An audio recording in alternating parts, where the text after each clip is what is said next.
Hey everybody, it is the premiere episode of Hit Rewind. What's Hit Rewind, you might ask? Well, Jacob, my co-host on the other side. Say hello, Jacob. Hello, everybody. I ain't afraid of no ghosts. Our show is an amalgamation of other shows that we did for Retro Rock Entertainment for the last 6 years. Back in Tunes was a show that we did about animation, and it is basically coming to an end. We only have a few episodes left. The other shows we had, Video Night is going on hiatus. Trash Cinema is almost done. Comics on Infinite Earths is done. It's just one of these things where I realize I'm doing too many shows. I'm exhausted. We both work full-time jobs. It's fucking insane trying to get other people involved. Jacob's just basically been with me since the beginning, and old reliable, and basically my best friend. I miss you so much. Damn it, now I'm gonna cry. I promised myself I wouldn't. Oh, squeeze! You're not sticking there. Okay, so if you've never heard this show before, we're two fucking weirdos who go off on strange tangents. We sing, we dance. So you won't be able to see the dancing, obviously. You might be hearing my clogging though. You might hear like there's a we do voice characters and stuff like that. We're kind of insane. At the same time, we like to deconstruct retro stuff. Hit Rewind is a double meaning for us. Hit Rewind is us basically talking about retro stuff. The plan, I think I worked it out in my head, is to start off in 1980. I don't want to go into any 70s stuff. We're all done with, anything before 1980. And then work our way through the episodes. One episode we'll talk about cartoons from 1980 that we haven't already discussed. That's the rules. We can't cover any cartoons we've already discussed. Maybe classic comedies in 1980, action movies in 1980, and then we cycle through everything from that year, music from 1980, one-hit wonders, stuff like that. And then we go to another patch where we do 1981, 82, 83. We just do that, 4 or 5 episodes for each year. And we're working towards a variety show. So it'll be our initial stuff. And we'll discuss like any sort of movie news and stuff like that pertains to anything retro coming back, sequels, updates, remakes, stuff like that. Pop culture nerdiness mixed in with the retro. And then we always add in bonus stuff from our old episodes that I've cleaned up, trimmed down, got rid of some of the dead air and stuff like that, and tried to, bring the volume up, because in the beginning I didn't know what the hell I was doing. And then we're going to have our friends come in, and we'll play music and then comedy bits and stuff like that. So it's going to be basically a carnival of a podcast. And I want it to be a lot of fun. Trying to drop some of the... You and I, Jacob, are known for being very political. And for the most part, I'm going to kind of skip over that.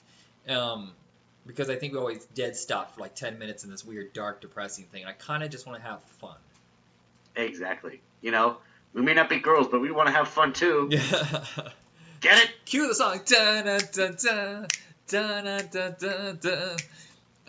I can't get my voice at, oh, girls. Just wanna have fun. Oh my god, my voice is back. Yeah, it's weird. I just got over a sinus infection not too long ago, so it kind of I took didn't away know my that. voice as well. Yeah, everything. I'm like, I couldn't hit high notes. I couldn't scream. If I needed help, I'm already dead. So too late. This is a pilot episode just to test how things go. It's seasonal. We both work in I do upfront retail where I'm really dealing with customers. You work in a warehouse. It's insane right now. So we don't have time for a full-fledged episode. The episodes are going to be long. They're going to be just like an hour and a half to 2 hours, mixed in all sorts of different material. This one's going to be shorter.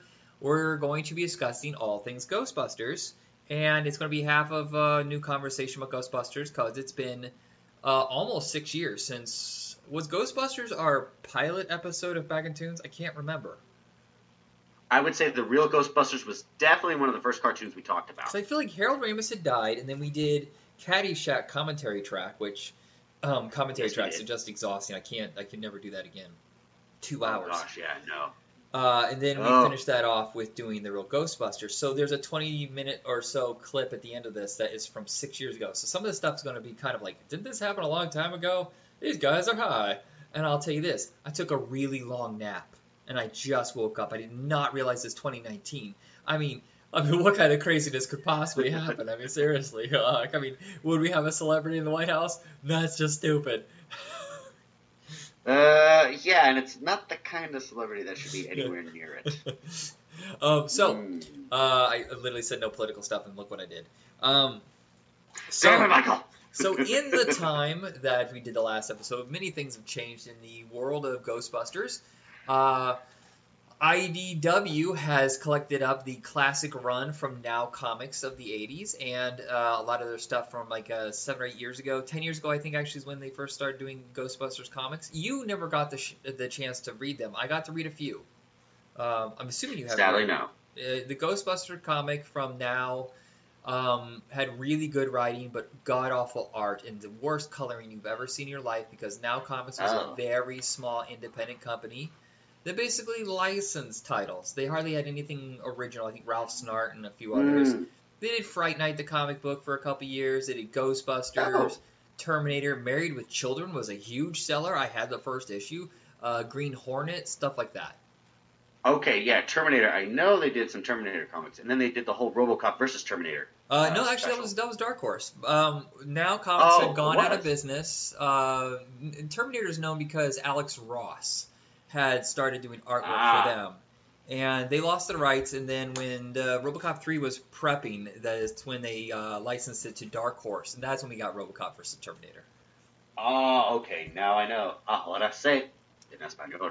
Yeah, and then IDW decided, I believe it's in 2009, I want to say it was around that video game. I never got to play the video game, did you?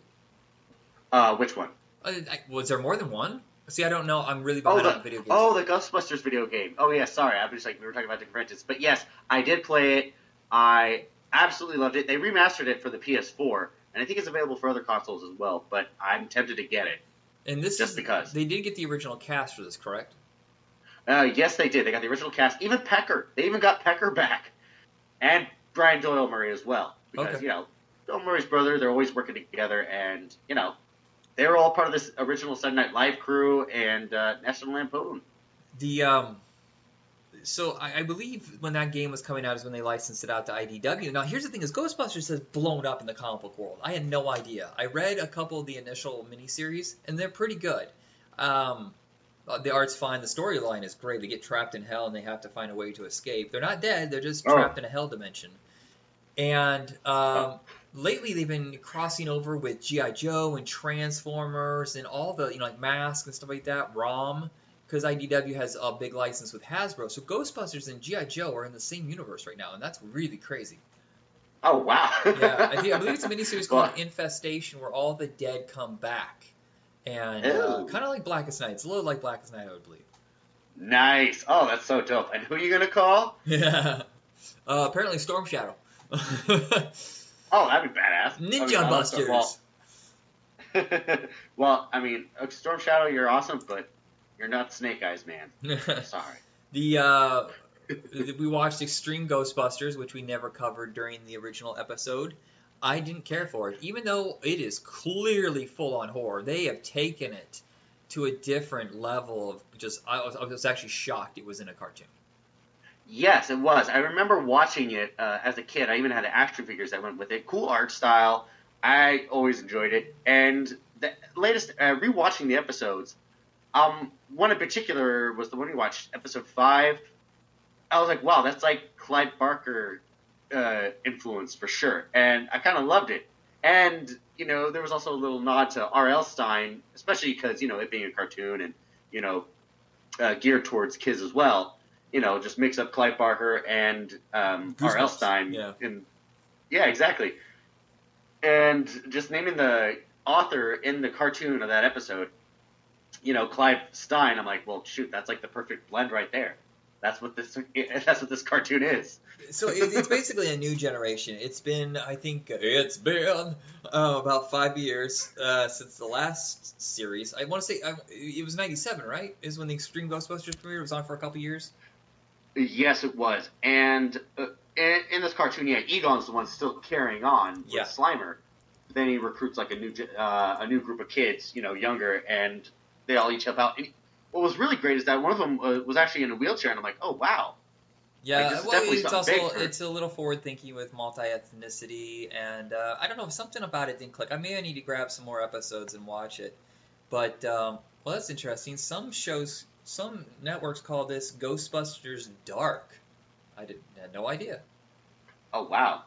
Well, I mean, considering, like, the episode we recently watched. I'm like, oh yeah, no, this definitely took a dark turn. Which is kind of cool though. But I mean, there were some comedic moments for sure. But again, like even the theme song was kind of like, oh gosh, I'm trying to think of the right musician that would go with this. Not exactly, oh my god, George Thorogood. Yeah, well, I thought it had more of like almost like a cool metal kind of industrial feel to it. Yeah, exactly. Like a little bit more like a metal George Thorogood, somewhat. I was looking at the voice cast, and I didn't realize Tara Sharondoff is in this, who I know is Tara Strong, who, yes, she did a ton of voice work, but I know her as the really slutty student from National Lampoon's Senior Trip. Yes, oh, Tara Strong, that is her. My gosh. Oh my god, and she's like voiced Harley Quinn in the Arkham video games and Batgirl in the new Batman animated series. Yeah, dude, she's been all over the place. And I believe Powerpuff Girls and Rugrats. Oh no, wait, E.G. Daily did Rugrats. Oh yeah.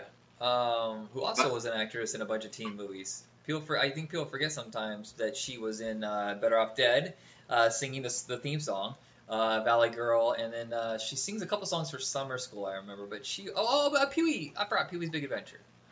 Yes, Dottie, and she also did some songs for the movie Scarface. I'm a loader, Dottie, a rebel. But yeah, again, I was wondering, like, wait a minute, why is her voice so familiar? I'm like, it's on the tip of my tongue, but I couldn't remember. We also have Alfonso Ribeiro. What was his character on Fresh Prince? Shit. Oh, he was Carl. Yeah, okay. Carlton, okay, yeah, and I remember he was on Silver Spoons too. I didn't realize he did any voice work. Classic James Marsden, everybody knows him from the Goofy movie and tons of voice work from Step by Step. I think he was in Boy Meets World for a while. What was the Munsters, the second series that was in the 90s. I actually just saw him at Portland Comic Con, and he looks amazing for, what is he, he's got to be like 45. Oh, wow. Dang. It's good to know. Wasn't he also in Mortal Kombat Annihilation, or am I thinking of a different guy? Yeah. What would he have been? He's so tiny. He's very Johnny short. Cage. No. What? No, James Marsden's very short. He has brown hair. He's about 5 foot tall. Damn. I don't know. I was wrong then. Maybe it's similar name. Well, no, there's an actor in. That's right. I forgot. Johnny Cage gets his neck snapped in the beginning of Mortal Kombat, right? Yes. That's the guy from Airborne. I can't remember what his name is, but it's not him. Maurice LaMarche, who was, I didn't have to tell you, if you know cartoons, you know Pinky and the Brain probably is most famous, doing a version of, I'm having a moment, guys, my brain's gone, please, Orson Welles. Okay. Orson Welles. Ah, yes, of course. I mean, well, shoot, he is like the closest voice to Orson Welles, for sure. Yeah. Yeah, it's originally supposed to be called Super Ghostbusters, but of course we're getting into the 90s where everything's extreme, man. Okay, can I tell you something? This is, I'm going to offshoot for a second. Go ahead. I've been revisiting. I watched a documentary on the guy Lou Pearlman who ripped off all those boy bands in the 90s and went to prison.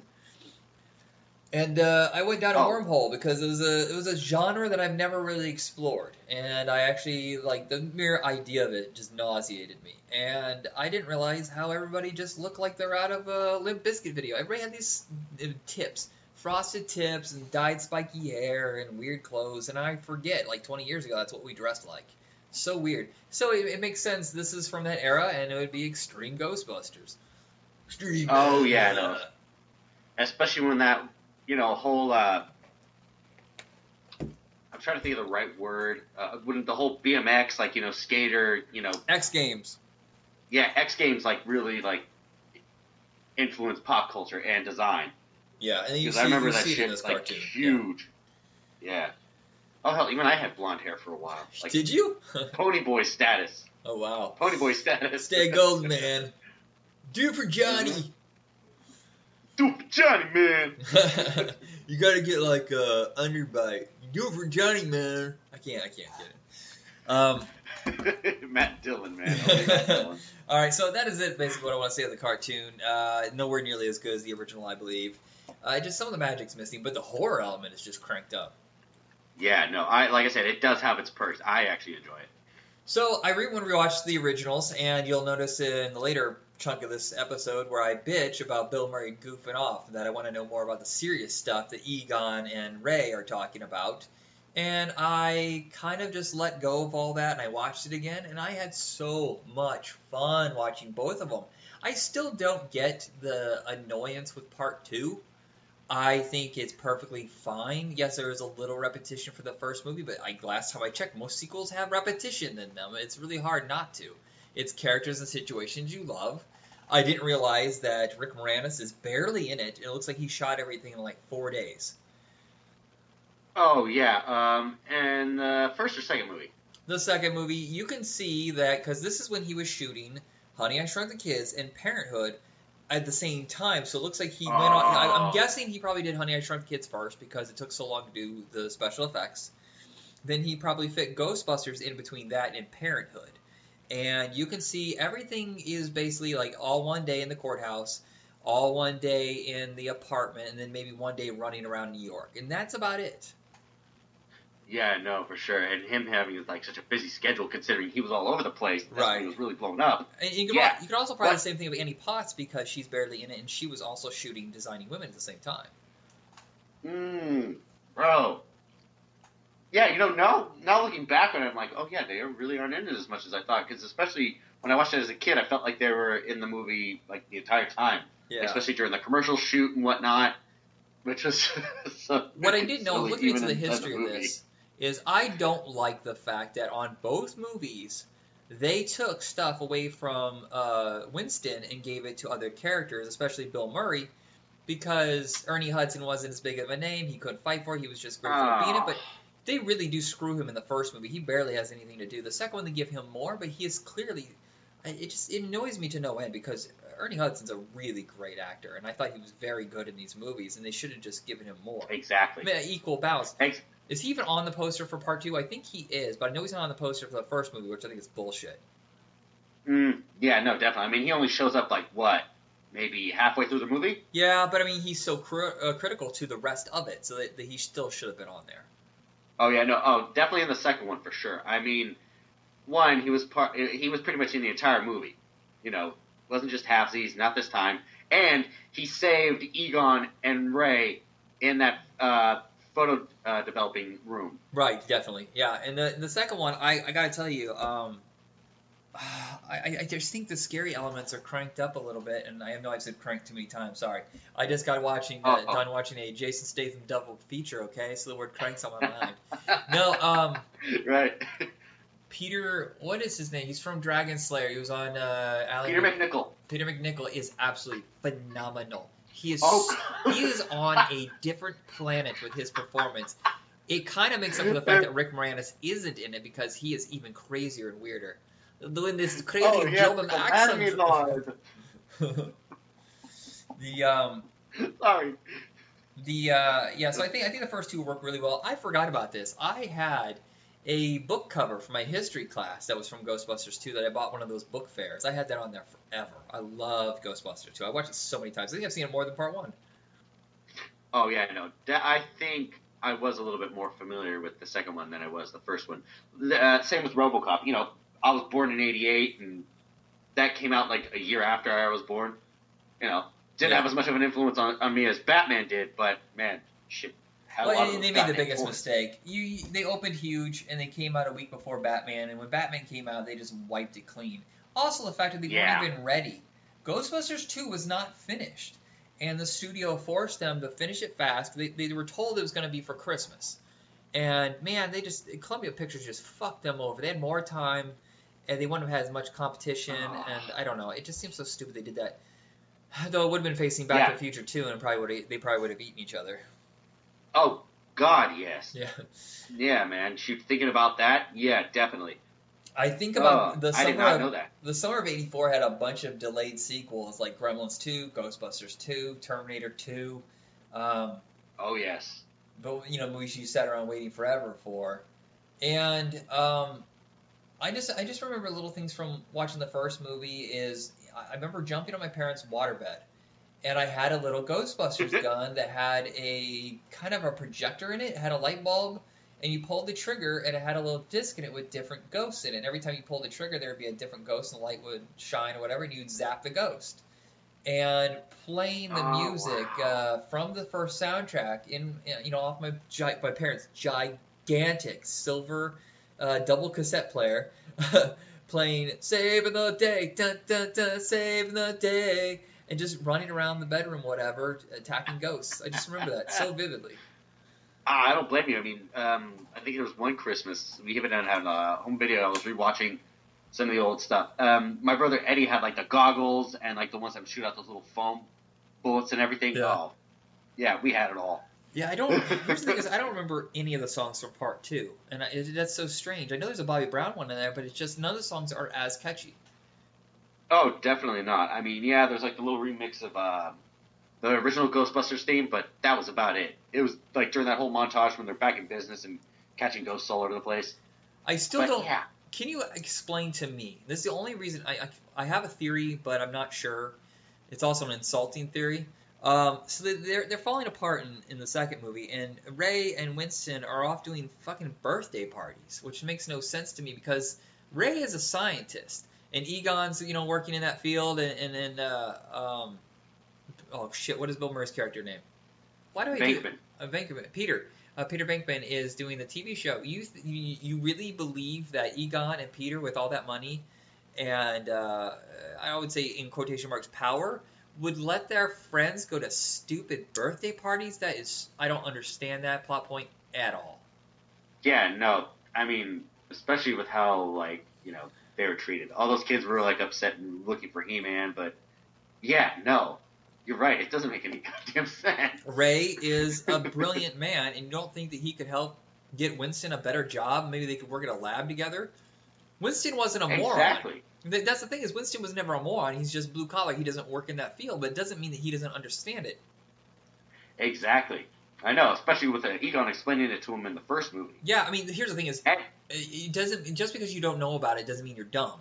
Because at no point does Winston... Exactly. Winston has... The minute it's explained to him, he has complete understanding of it. It's just something he had never experienced. It's the same thing for you and I. I wouldn't know what these things were, but I'm not a moron. Exactly. I mean, he could help be a lab technician. I mean, they could show him the ropes, and he could learn. And he's a quick learner. Yeah. And Come on. The second one's really scary though, man. That scene in the subway station when they're all down there and all those fucking heads are on the spikes. Oh God, yes. And then of course when Vigo takes over Ray, and he's all kind of distorted and has those bulbs coming out of his back of his forehead. Oh man. So I mean, not to mention the character Vigo himself, his introduction when he's talking about Mountain of Skulls on a Throne of Blood, Castle of Pain.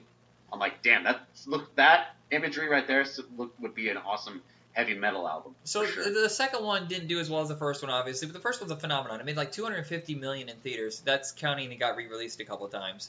Back when they used to do that. Ghostbusters 2 only made $109 million off of... The first one cost $30 million. The second one cost $40 million. I've also heard reports of 50, but I would be surprised if it was only 40 because the special effects aren't that cranked up.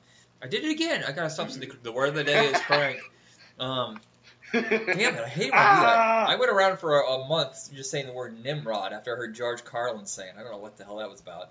You fucking Nimrods. But so there was, and it was huge on video. It did very, very well on cable. So they talked for a long time about doing, a part 3, and Bill Murray wasn't really interested, and he was talking about maybe doing a cameo or an and everybody else is still interested.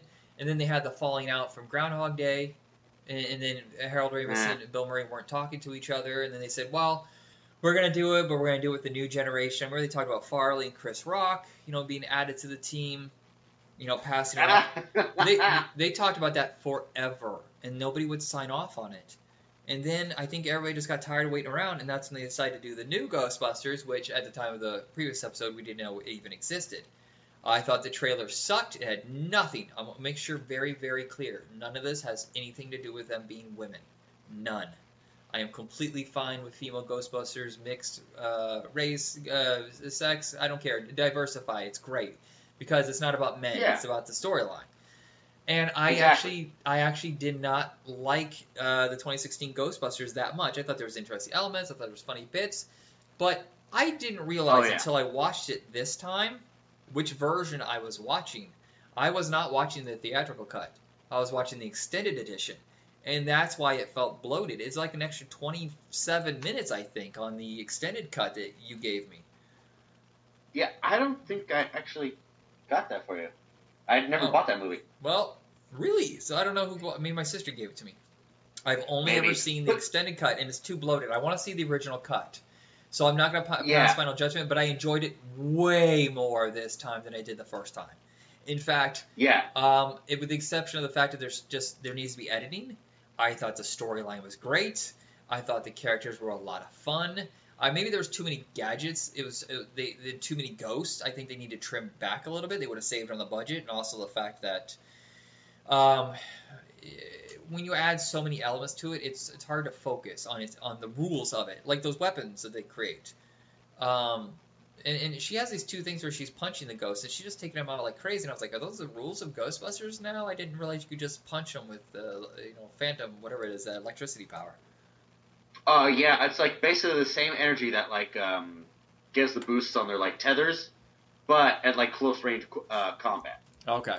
And plus, it got Kate McKinnon again. She always steals She's this. So hilarious. Yes. Oh my god! And her design of her character, she looks like the cartoon version of Egon, like the curled hair like that and the big old glasses. Yeah. No. So this movie was reported to cost $144 million. Now, here's the thing: a lot of people don't know about movies. When a movie is in pre-production for a very long time, it has to absorb all of those costs. So every time they developed a script and attached actors and writers and directors or whatever to a Ghostbusters sequel, which was supposed to be 3 forever, that costs money. Right. And they have to roll that into the eventual cost of whatever Ghostbusters gets made. It cost $144 million. I'm telling you right now, it probably cost about $110, and the 3D maybe cost another $10 million on top of that. So you're talking possibly $25 million in pre-production costs over a 26-year period of time of waiting. Yeah, right. That's a lot of cost that you're eating. And the movie wasn't a flat-out stinker. It made $230 million worldwide. It made very, very good money on video. And they talked about possibly doing another one. And they said, well, what if we have alternate universe versions where there's a boys Ghostbusters led by, what's his name? Channing Tatum. Yeah, Channing Tatum, thank you. That he was going to lead a team and they were going to cross over, into dimensions and meet up with the girl Ghostbusters. And obviously that never happened. And, here we are with Ghostbusters Afterlife. What looks like to be about a $40 or $50 million, really tightly budgeted, smaller focus. It's almost like an antithesis to the bloat of Ghostbusters 2 and the 2016 Ghostbusters. I should just call it Answer the Call, because that's basically what they say. It's not Ghostbusters. It's not a remake of Ghostbusters. It almost feels like an alternate universe Ghostbusters, where it's just a spin-off of sorts. I think it's like a sequel. It takes place like years after. I'm pretty sure that's Egon's granddaughter, because when she's looking in the closet, she sees the suit, and I'm like, it says Spangler. I'm like, yeah. So what they're trying to, I've heard people argue is like, well, how could they possibly have, because the movie was in 89, part 2 was in 89, how could he have kids in 89, 90 or whatever, and they have kids, they would have to have them like, I was like, we don't know anything about Egon. We don't know anything about any of their personal lives except for Peter, basically. So who says between Ghostbusters 1 and 2 that he didn't have a relationship and a father or some children? Exactly. I mean, it doesn't even mean he had divorce. Maybe he just had an affair and or whatever, or had a girlfriend and she got pregnant. Maybe she never even told him for a while, and he didn't know in Ghostbusters 2. They literally say nothing about their lives. Exactly. And not to mention in the trailer they said, like, well, our grandfather, like, I guess to our inheritance we get his farm, so we're going to have to move out there. So I'm like, okay, so not even the kids know. And then they uncover and unearth all the equipment. And even Paul Rudd, who's like he was his character himself, seems to be like an actual fanboy and knows about the Ghostbusters stuff. And said there hasn't been sightings of ghosts in over 30 years. So I'm like, oh, okay. So they ignores the 2016 version, but I still feel like that is in an alternate universe because with all the original cast showing up, And at no point do any of them call themselves the names of the characters in the first ones. You know, none of them have the last name or modified girl versions of either, you know, any of the names. So it feels like if something went wrong in one of their ghost battles and it created a split universe where they existed, but they're not the same people. Like, just one thing went differently. Then that's what I think. Yeah, like when you're right. Like when they crossed the streams and they closed those doorways. When they fought Zool. Yeah. Gozer. Yeah, and you know, at the end, I always get that confused. By the way, Zool is Sigourney Weaver's character, correct? Right? Yes, the one that possesses her. Okay. And then Gozer is the main villain, and they mention at the end of 2016 Ghostbusters Gozer, right? Or no, they mentioned Zool. Who is Zool? In the exactly, yeah, because oh gosh, Leslie Jones is like listening in on the device, right? But man, like I said, again, Kate McKinnon just stole the show. Chris Hemsworth was hilarious. It was pretty great performance. But Kristen Wiig's just like kind of always googling over him. Yeah, like, he's such a dumbass. So dumb. Again, it was their style of comedy, you know. But like I said, as you mentioned, like the science aspect of it, the paranormal studies, all that is what held up, and that was like one of the key elements of Ghostbusters, and I thoroughly enjoyed it. Yeah, so I'm excited about this new one. It's in the hands of Ivan Reitman's son, Jason Reitman, who has shown a lot of talent for doing movies that aren't like this. So it's kind of interesting. So I think his focus is on the characters and not so much the special effects.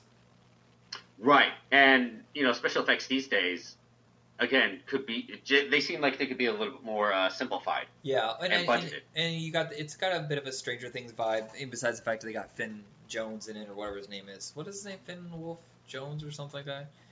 Finn Wolfhard. Finn Wolfhard. That sounds like a fucking fake name. That sounds like from a sword sorcery book. Well, I mean, they're like, you know, huge Dungeons and Dragons fans and Stranger Things, so yeah. So there's some of that element in it, but I think this is an interesting direction. And when he said he was going to put the movie back in the hands of the fans, I think that was a misstep, but also a misunderstanding by people who want to jump shit on everything. They're so angry. Everybody's angry about everything now, and it's just, oh dear God, people, calm down. Oh no, I think it's just these are the unheard ones from back in the day before the internet. So now that there's the internet, they have a voice. Sadly. Oh God, and they're all still pissed about Last Jedi. Jesus, the best Star Wars movie. Cry me up. In my opinion, the best Star Wars movie. It's even slightly better than Empire Strikes Back, slightly. Yeah, I know, and that's saying a lot. Yeah. I mean, it's like I said, it's great, and honestly. Watching that a second time, I'm like, God, it made me want more. I'm like, I cannot wait to see Rise of Skywalker now. Yeah, it's and I don't know what J.J. Abrams is going to do to it to fix anything. I mean, it was under his guidance in the first place, so I can't imagine he wouldn't agree to the things that were changed. And a lot of it is about giving up on expectations. Be ready to pivot when things change. So you know, I just think Star Wars, because it shouldn't have to stay the same. Right. It's about growing up. It's about maturing with the franchise. Exactly. Letting go. I mean, and Kylo Ren points that out perfectly in The Last Jedi. Yeah, it's somewhat. And I know this hypocritical. I know this is the antithesis of any pop culture thing that's going on right now, because every YouTube video, every podcast now that's pop culture oriented, it's more popular to shit on things. That gets all the clicks, it gets all the views, and I'm not about that. There's some things I generally don't like, but we're in a fucked up world right now, and I just kind of want to focus more on the positive stuff. And if there's something that doesn't work out, explain why it doesn't work out. Don't shit on it, because there's almost always something you can find to like about it. It just didn't go in the direction you wanted it to. Exactly. I mean, I'm pretty sure their expectations were probably, or what they expected was something far too formulaic and far too predictable. Like, because they're so hung up on the extended universe in the novels. Don't get me wrong. Timothy Zahn created some great characters, created some great stories, a lot of plot holes. Some things like didn't match up, but again, I'd rather have something new and different, especially by someone who is a huge Star Wars fan like J.J. Abrams. Yeah. And this is one of the funny thing is when Disney first bought Star Wars, or they first bought Lucasfilm, they were going to make new Star Wars movies. This was like around 2012. And Joss Whedon was like a huge success, and anybody who knows him knows he's a huge Star Wars fan, especially considering that Serenity and Firefly were, his versions of Millennium Falcon. I said, like, if it's not going to be Joss Whedon who's going to handle a Star Wars film, it's going to be J.J. Abrams. Yeah, I just I think that's gonna be the focus of the show, though, is trying to focus on positive things. You might hear some negativity in some of the older episodes. When I think we were first recording this show is right when my parents had separated and my dad was a psychopath and things were just going horribly wrong. And there's a couple moments where I was basically, you remember, I was basically homeless, living in a garage, and Willow got sick. So you're gonna hear things throughout the past that might be super negative or depressing. It's just a reflection on who we were when we first started the show, and then where we are now. Exactly. And honestly, some of those like hateful videos that are trying to justify their hate for Last Jedi, I'm sorry, but none of that holds up, especially when they try to criticize Luke or bitch about Rey's journey. I'm like, her journey's pretty much the same, except she actually believes in the Jedi Order and thinks they should come back. All right. And sorry, go ahead. Sorry, okay. Sorry. Yeah. I don't want to go too far into that because we can save that for another episode. Oh, God, yes. Because the movie's coming out like in 5 days. Mind you, I am not going that first week. No way in hell. I hate people. Right, yeah. Oh, God, yeah. You might have a good chance at a matinee? Like maybe. Early showings? I went and saw Avengers Endgame about 2 weeks in, and I went during the day, and I was like, there's a ghost town in there. What the hell? Downtown Salem, it's a government-run city, basically, so everybody's basically doing government stuff, and no one's at the movies, apparently, so... Damn. I thought Salem still had covens of witches and. No, no offense. We have covens of rednecks. It's Salem, Oregon, not Salem, Massachusetts. Damn it! All right, everybody. Wrong Salem. Sorry. So this pilot episode is going to be on our regular network, Retro Rock Entertainment. I'm going to try to rebuild everything for Hit Rewind because it's just we're like a phoenix. We're going to rise out of the ashes. And we'll try to come in like wrecking balls, like Miley Cyrus. No. Well, okay. Sorry. All right. Everybody, check us out on Facebook under Retro Rocket Entertainment for now, and Twitter, same thing, Retro Rocket. And Jacob, send us out. All right, everybody. Namaste and good luck. Have a good night. Enjoy your holidays. We've hit rewind this entire episode, so it's time to go back to the future. Are you troubled by strange noises in the middle of the night? Do you experience feelings of dread in your basement or attic? Have you or any of your family ever seen a spook, specter, or ghost? If the answer is yes, then don't wait another minute. Pick up your phone and call the professionals. Go Ghostbusters! Our courteous and efficient staff is on call 24 hours a day to serve all your supernatural elimination needs. We're ready to believe you! Ghostbusters! Each sold separately. Parts unpacked, ready. Ghost poppers loaded. You scared? Never. You first. PKE meter reads a class 3 ghost. It's Stay Puft Marshmallow Man. Rooster. Oh no, another one. We ain't ghosts. Zappa. We ain't afraid of them. Ghosts. Proton Pack and Ghost Popper Gun, each sold separately. The real Ghostbusters. From Kenner. The Ghostbusters are back! And we're the official headquarters. You know what that means. We're gonna be busy? You better believe it. Remember, guys, only we've got what every Ghostbuster wants. Chicken sticks? Ghostbusters! Who are you gonna call? When you see a ghost, blast. I don't see any ghosts. See? It works. I ain't afraid of no ghost. They're here! Okay, let's cook. Collect all 4 Ghost Blasters, only at Hardee's. Tonight on the ABC Sunday Night Movie, something strange is in the neighborhood.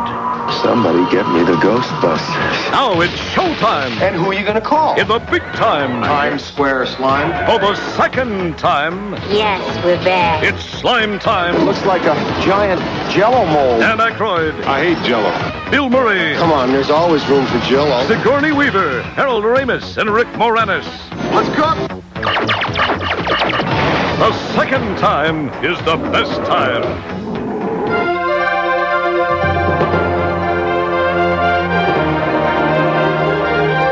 And now, the ABC Sunday Night Movie, Ghostbusters 2.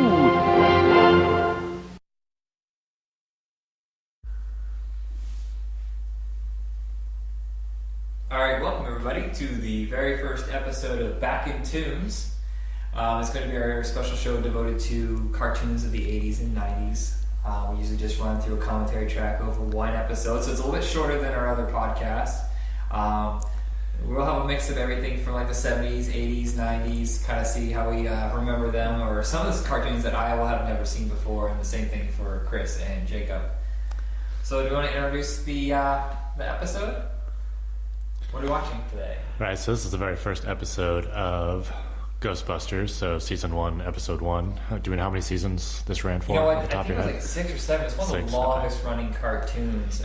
Usually cartoons lasted 2 or 3 seasons, and that was it. This one lasted a very long time. I know it lasted long enough to hit the point where it went to Slimer and the real Ghostbusters because he was so popular. That's right, he actually became his own icon eventually. And then they became Extreme Ghostbusters for like 3 or 4 seasons. I mean, that was a total of probably 10 seasons.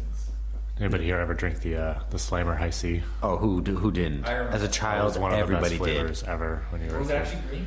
Yes. I think it was. It was actually green. Weird Yeah. neon green. Wow.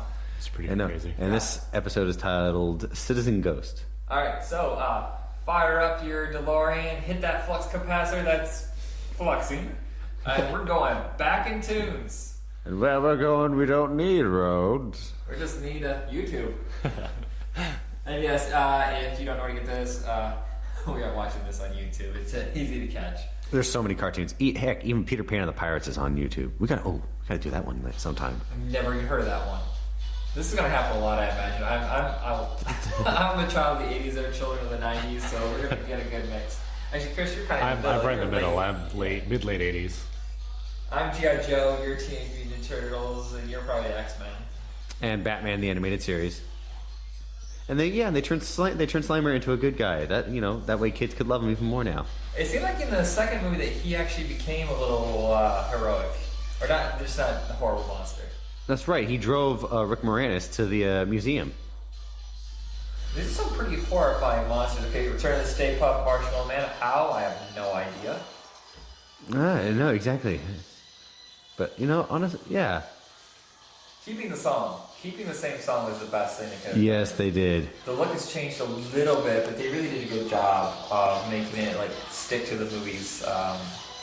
What's the word I'm looking for? Like iconic look. It's of course it's like mythos, or it's.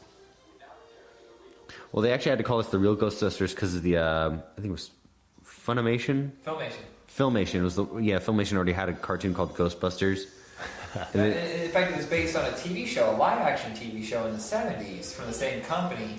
It had Larry Storch from F Troop, and it had like an ape and everything. So it was a real live-action show. Oh. When the movie was successful, they brought out the new cartoon like a year or two later. It's okay. It's not great by any means, but... This episode is written by J. Michael Straczynski, who would go on to create Babylon 5. Oh, wow. And become an excellent comic writer. Yeah, this animation, I think this is the same animation studios who did like the Marvel cartoons at the time. And the RoboCop animated series. Yeah, I wouldn't be surprised. A lot of the cartoons... Well, back then, they were all sourced to the same place, weren't Yeah, they? A lot of the the same thing is- places.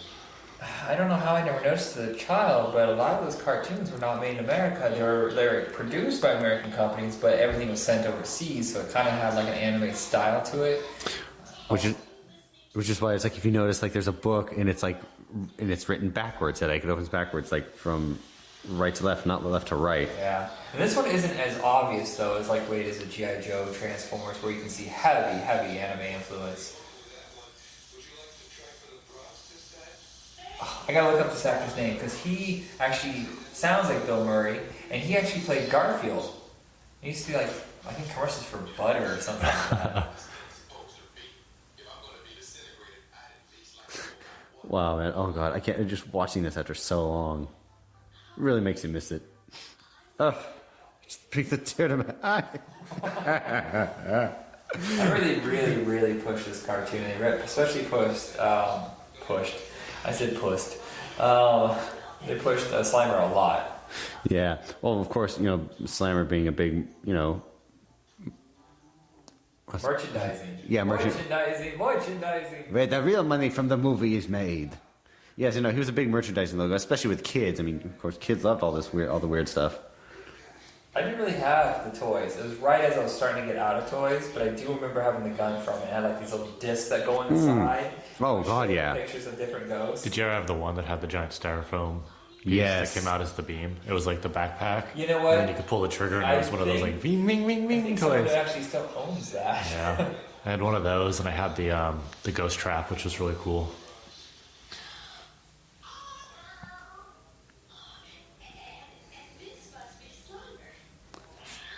I like how it's the first episode, and it's just established that there's ghosts. And Oh my God. They're already buddies. And of course, yeah, and of course, and this stays true to Bill Murray's character indefinitely. That's what I liked about this animated show too.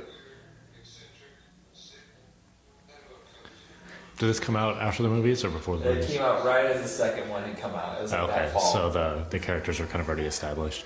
Yeah. As a style or type. Yeah. Oh, yep. It literally Reference picks to the up first where movie. Yeah. Second. Gozer was. Oh no. I'm sorry. Gozer was the first one. The second one was Vigo. Tis Vigo. I actually like the second one a lot. It doesn't have as much pop as the first movie, but there's a lot of goofy crap going on. I got like Peter McNichol. Oh God, Peter McNichol I thought was just damn right hilarious. Arsenio Hall was Winston Zendemore? Yeah. That's why it sounded so familiar. Oh my God, that's awesome. Okay, so Lorenzo Music played the voice of Peter Venkman before years later David Coulier would take over, from Full House would take over on the Extreme Ghostbusters. Oh. And that is not the voice. When I think of Garfield and I think of Peter Venkman, that is not the face that I see. Not at all. His last name's Music? Yeah. That was where all the trouble started. We're not entirely sure what happened. Oh, what about the voice of Egon? Look that up. Maybe it's my dirty mind, but I all the white stuff on the face and the clothing, they need it. Yeah, they really think that one out, did they? Yeah, Gozer had a was an quick one innocent before. time. Had a quickie before he, decided to explode. What was Gozer? He, she, it? Was Whatever it It's wants to be. established, it's whatever. Yeah, it was always whatever it wanted to be. In the case of the movies, it happened to be a she. It wanted to be a she. It wanted to be like a short-haired. Butchy. Yeah, exactly. Very butchy.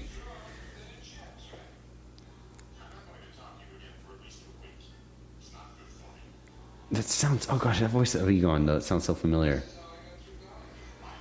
I'm trying to find it.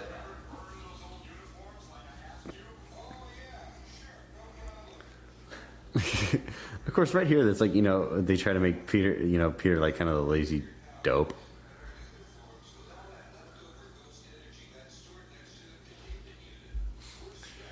The animation looks pretty good. No, For what I would have expected. Yeah, Sometimes you come really, back and it doesn't hold up to what you remember. Yeah, put a lot of money into it. Maurice LaMarche played Egon Spengler, who I'm pretty sure he played, Brain from Animaniacs. What are we gonna do today, Brain? Same thing we do every night, Pinky. Try to take over the world. I did the voices backwards, by the way. Talk! What are we gonna do tonight, Brian? Yeah, why was he Australian?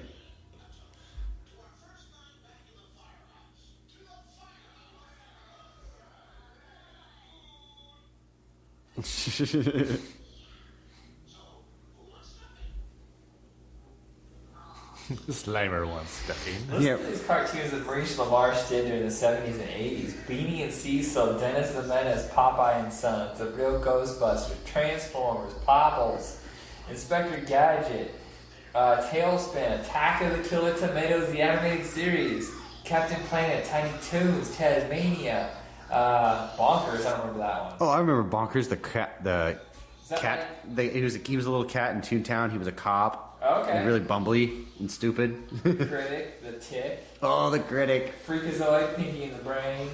If you do good voice work, you pretty much can do everything. Oh, yeah. Like, they tend to do a lot It of just things. goes on and on and on. Damn, Slimer jacking all the food as usual.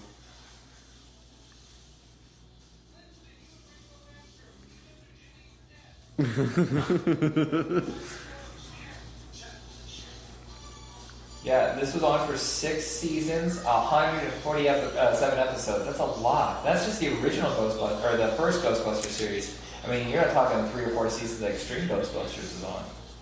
That is a long time for a cartoon. That's pretty rare. Oh, you know what? For some reason I thought this cartoon started after the second movie. It says here it started in 1986. Oh, yeah, it did. 86. Well, when they first started the episode, too, they talked about Gozer, so it must have picked up right after that. It wasn't I remember there was a small comic book label called Now Comics. They used to like grab stuff like this and make comics out of it. This one lasted a long time. I remember it was like 30 or 40 issues. Decided they're defunct, but I wonder if the comics were any good. I never read them. I only ever read their Fright Night series. Fright Night. Based off the movies Fright Night? Seriously. Fright Night? The actual Chris Sarandon movie. Oh, that's badass. Yeah, as an obsessive over the first Fright Night movie, I spent years going around collecting every single issue. And back then, this is before eBay. This is before I could get all those issues. I remember I got all of them except for like 3 or 4. Then once eBay started to come around, I was like, I just went and bought the entire set. I didn't care if I had doubles. Then they had like the 3D versions. No, but the series only lasted 2 years. It's fantastic. Wow. We'll try to do a Fright Night commentary sometime, and then we'll talk about that more. Oh gosh, a Fright Night commentary would be the shit. That would be the shit. No one's ever done one for the first 2 movies. Yeah. Well, as far as the first 2 movies, the second movie was a bit of a... It actually wasn't as bad as you'd think. It was actually pretty funny. Then again, so was the first one.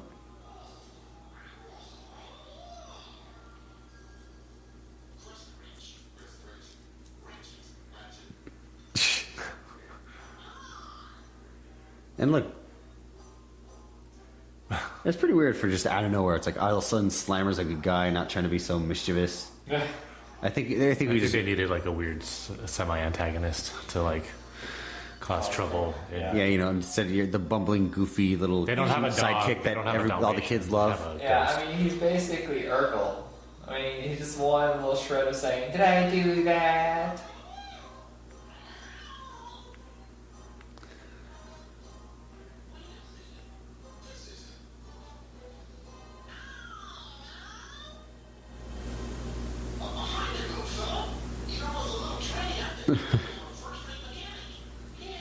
That sure sounds like Andy Richter, but I know it's not. Yeah, it does sound a little bit like him. It's Frank Walker. Frank Walker. The name is all over the place in 80s cartoons. I mean, it's just insane. Yeah, he's done a lot of stuff, that's for sure. He's known as Freddy in Scooby-Doo, Megatron. Think about that. The voice of I can't think. Freddie Jones on Scooby-Doo is the same voice that did Megatron. That's crazy. That's all over the place. Dr. Claw. Did you ever talk? Oh, we were talking about him because during Mortal Kombat he did the voice of I can't remember what it was now. We just did that a couple weeks ago. I can't remember the character he did. So the character he did was and I'm looking it up right now.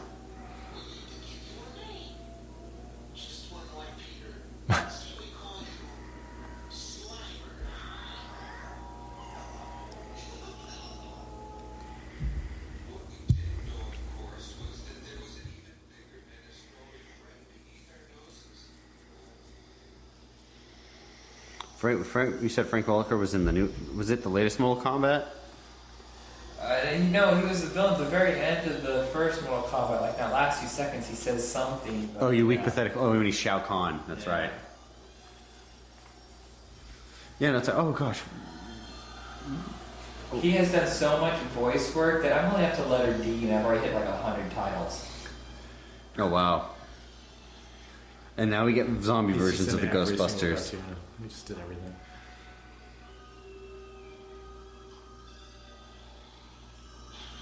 I mean, he's done so much work that on his biography on Wikipedia, he has a whole separate page just for his filmography.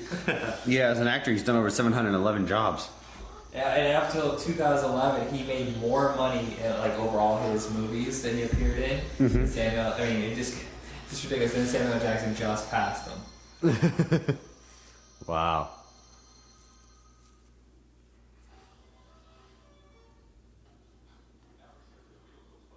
That didn't fit at all. That was not the voice I wanted from that ghost. Not at all. They used to be like, "We'll be right back." You know, they still do that. No, I don't think they do. No, not these days. And then they used to do this episode is brought to you by Kellogg's. And then, of course, you get your cute little poppy songs that, you know. I can't even begin to look at his filmography. There's page after page. It's like, there's definitely tension. There's even in the cartoon, there's still tension between Egon and oh god, why do I keep forgetting her name? Janine. Janine, yes. Between Janine and Egon, there's definitely tension. I wonder if they introduced Rick Moranis' character later. I mean, he was in the first movie, but as far as the cartoon, not too sure yet. Now that song earlier, was that Tiffany? It sounded like Tiffany. I don't know if she was out yet, but it's possible. It's back in the 80s when all the soundtracks are just from pop artists. The voice work is really good, even though the animation of the mouth is obviously like, you know, we're just moving the mouth in this part, nothing else.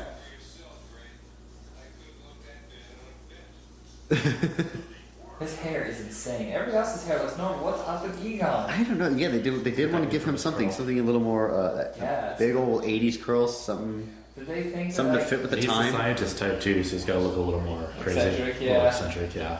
It's still stylized.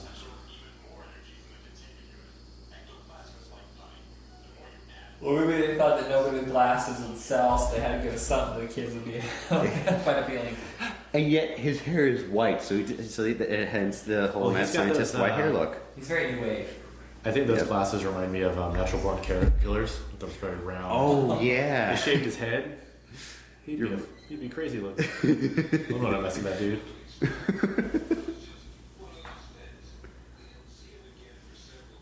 It's just one of those things. You wouldn't see him again for several days. He does sound pretty funny when he was saying that. You know what's funny is I don't really remember. This is a big hit, but I don't really remember a lot of like supernatural-based cartoons around that time. I think maybe Scooby Doo made a comeback, but that was like 5 or 6 years later, just as this was ending. Yeah, that's a good point. Usually cartoons, when they're successful, they spawn something that almost exactly copies that, and I don't think it happened with this.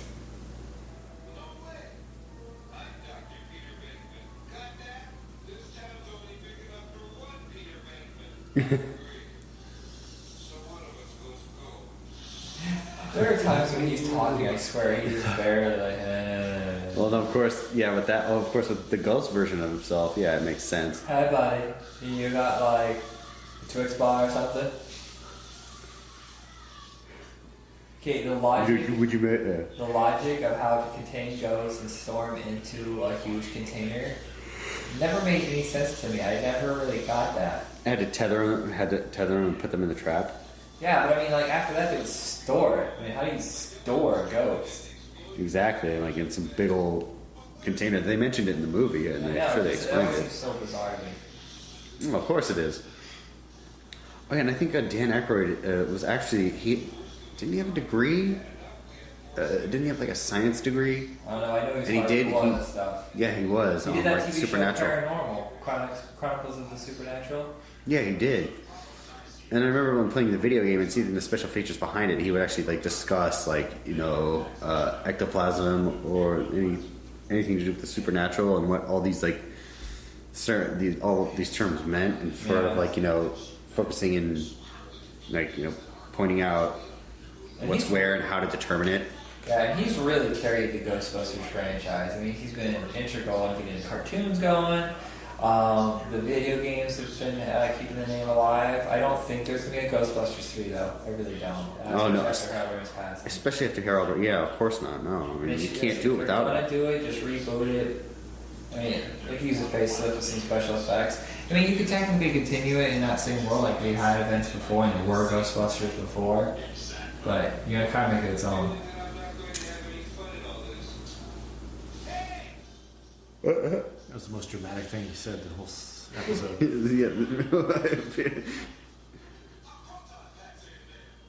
I'm really pissed. You pissed off Ray. You wouldn't want to. You pissed off Winston. Don't blame him. Yeah, Winston's the most underrated. I really despise the fact that through all the promotion of the first movie, Ernie Hudson is never there. Sure, he's not in the entire movie. I just think that it's consciously racist that they didn't include him. That's what it seemed like, because he was just sort of like extra add-in, like, oh, we need the fourth black. Yeah, I mean, it's very important in the second one. But that first one, they just kind of cast him off to the side. Yeah.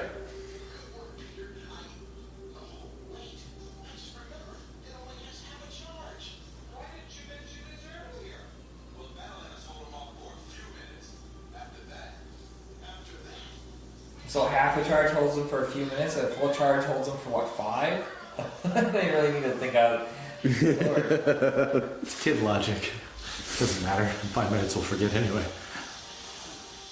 That's like kids don't really care. They don't really want to pay attention. They're like, oh, it's all pretty, it's so cool, it's so magic. So are they crossing?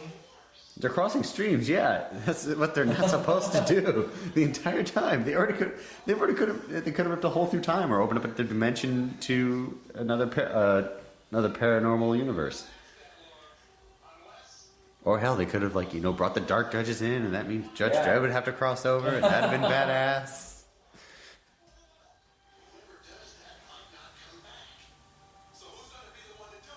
And this is where they bring Slimer in. And now, while the cartoon did not have a lot of spin-offs or stuff that it influenced, the movie, of course, opened the floodgates for horror comedy. Not horror parodies, but horror comedy. After that, it was just for 5 or 6 years, it's non-stop.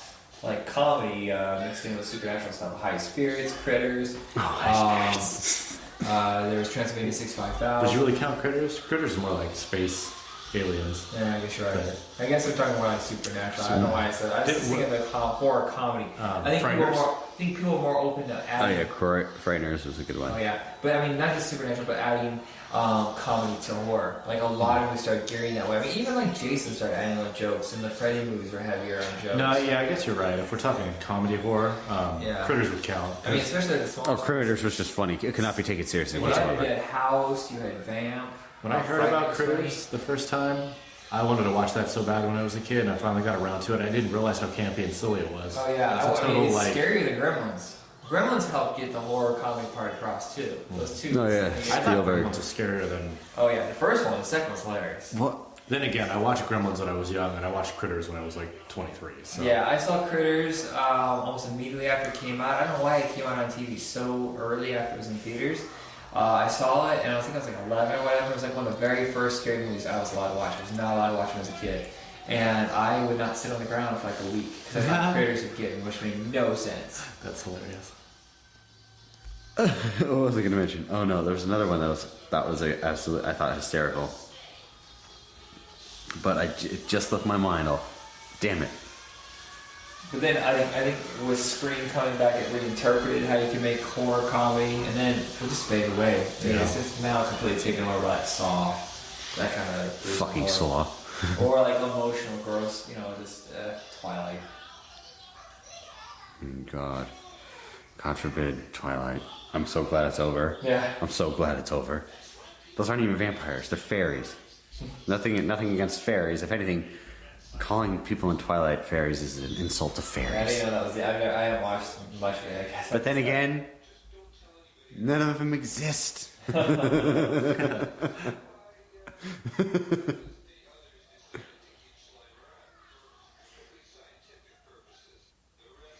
Hell, I would have kept Slimer too, man. I mean, I would have taken him everywhere with me. Yeah.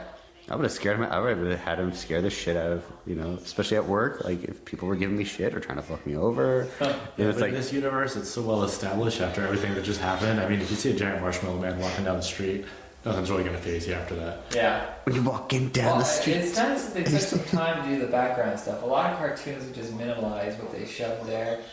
But here they kind of give it a little more detail. What kind of story can she tell? I mean, she only interviewed Peter. What can I say, fellas? I guess when she saw me, she saw all she needed. I keep expecting to start talking about lasagnas and hating Mondays.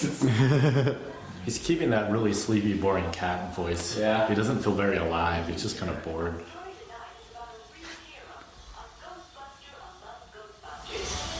Oh, shucks. I refer, of course, to that unfound member of the Ghostbusters, Slimer. Oh, hey. That's totally Peter Venkman.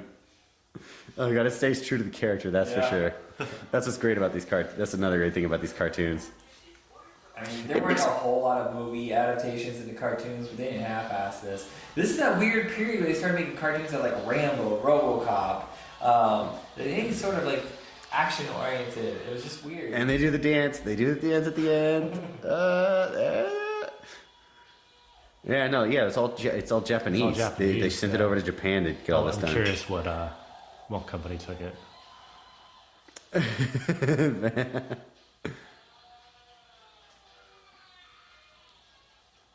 Yeah. Oh, Deke. Yes, these are great. Oh, that's what it was. Now Sony owns it. All right. Well, that's the end of our first episode of Back in Tunes. Hopefully, we can get this can be more of a regular thing. If you have any suggestions for cartoons we should cover, we'll try to cover whatever we can. Some we'll be able to fill an entire half hour with, but give us something. We'll chit chat about it. All right. Have a good night. Sign off. This is Michael, signing off. Go ahead, Jacob. Go ahead. Everybody Wang Chung tonight. This is Jacob. And this is Chris. Jacob's going to use that every time. Oh, boy. All right. It's something I can think of until the meantime. Yeah, all right. Everybody stop listening now. Run away while you can before it's too late.